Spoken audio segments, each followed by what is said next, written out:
Is minimalism the right fit for you?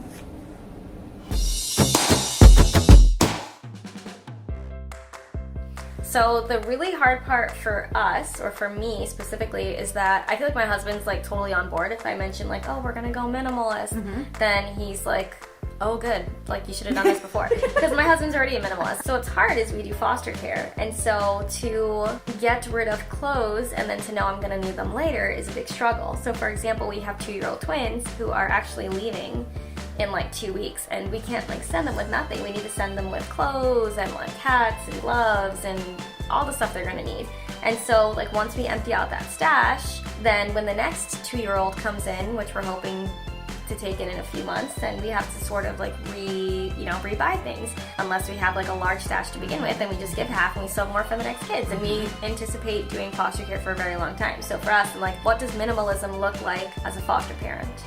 So that reminds me of our utensil drawer. The minimal mom mentioned like packing the things away that you will need but you don't currently need. And she also talks about like keeping that to minimal, of course. But like how you said, foster care is one of those where you have to keep those clothes because you want to be a blessing to the next kids that come in. You want to be able to send them off with the luggage and clothes in it.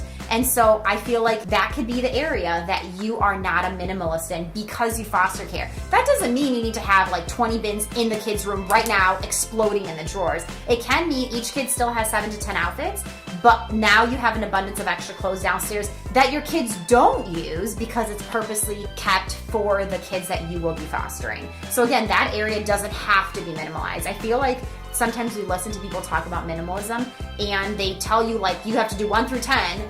You don't have to do 1 through 10. You can do minimalism to your level. Do you know what I mean? Like some people might watch my utensil drawer and be like, that's not minimal. That's a tool that like not many people need or have to have. Again, guys, but minimalism is different for everyone. So like if you are honestly a person who holds on to tons of things, let's go with numerical. I'm a math teacher. So you own 10,000 things in the house and you drop to 5,000. That for you might be minimalistic because you look at where you're coming from. Now, maybe over the years, you'll decide to drop more. You do have a lot of things, right? So your minimalistic approach might be baby steps till you actually get to like a more manageable area. Does that make sense? So as I'm going through it, I'm not like, I'm gonna get rid of my creme brulee torch or heavy cream container. I'm gonna keep those things. They're special. They make me feel like a chef when I'm in my kitchen.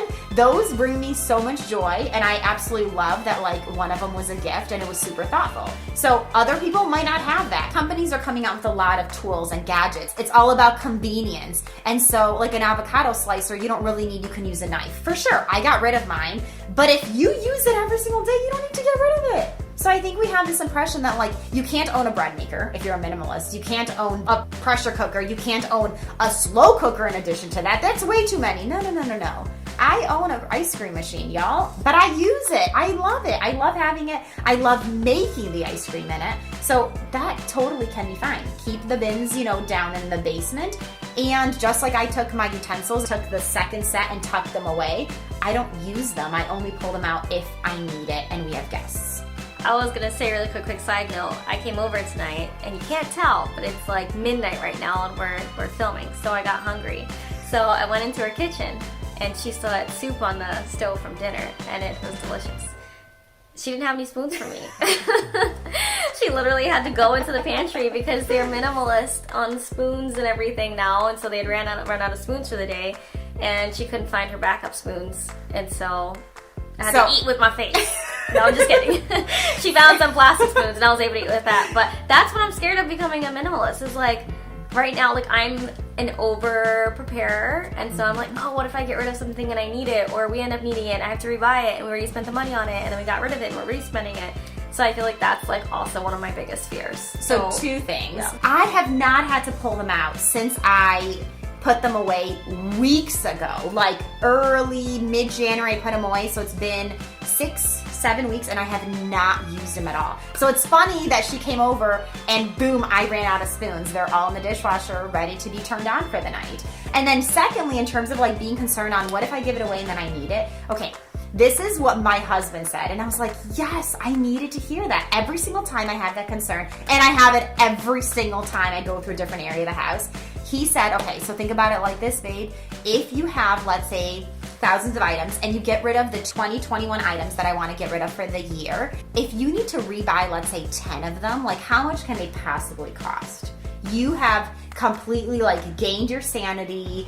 You have a lot more like quality time with everyone. Like basically it's worth paying for those 10 things. Cause let's be real, you're not getting rid of an item that's like $2,000, right? Like you're gonna think it through. Like why did you buy it in the first place? If it was $2,000, do you really not need it anymore, right? They're like smaller things. Like it might be a $50, let's say ice cream machine that like you are getting rid of, and then summer comes and you're like, we can't make ice cream anymore. What was I thinking?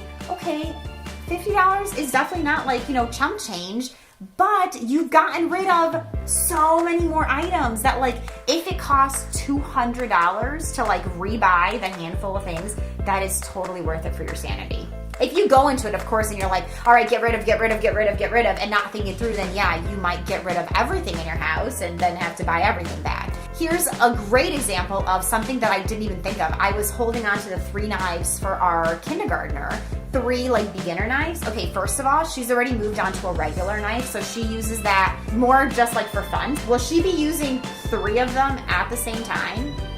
No, but literally kept all 3 beginner knives because they came in a set of 3. But what if you have a friend over that's the same age that needs to also use a knife because they want to help in the kitchen, and then one of the knives breaks?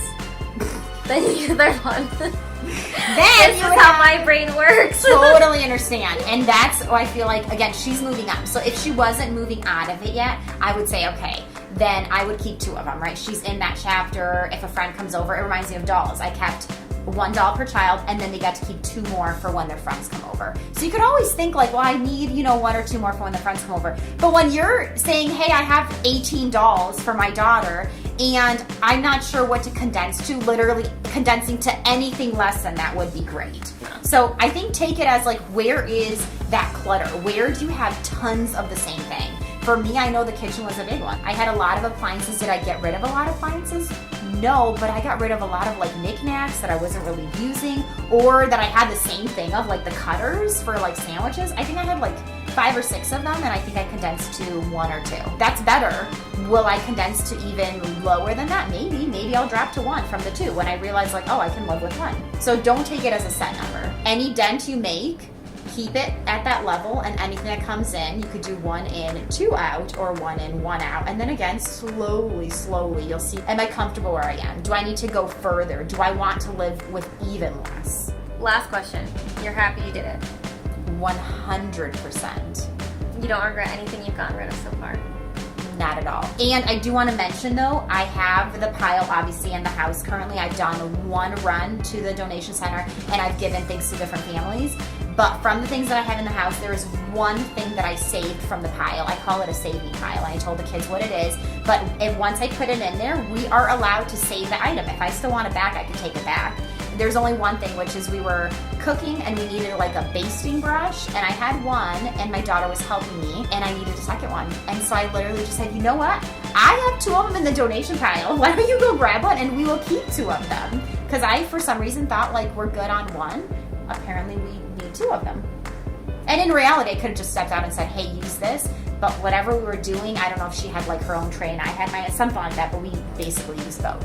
So if you are considering it, I mean, again, don't think of it as like you have to follow these steps, you have to get to this level. Nope. Just start somewhere and baby steps at a time until you are 100% sane, comfortable, and like enjoying where you are at in terms of stuff, not overwhelmed. So Andrea might convince me eventually to start this minimalism journey. I'm not quite there yet, but if I am, we will definitely do a series of it for this channel. She might come over and do it for me. She is helping me organize, so keep an eye out for those videos. So you've heard all of my hesitations with going minimalist. What are your hesitations? Drop them down in the comment section below and tell us why you're considering it. And if you are watching and still not subscribed, go ahead and hit the subscribe button. We would love to have you join us. And don't forget to hit the like button to support us. Have a wonderful day.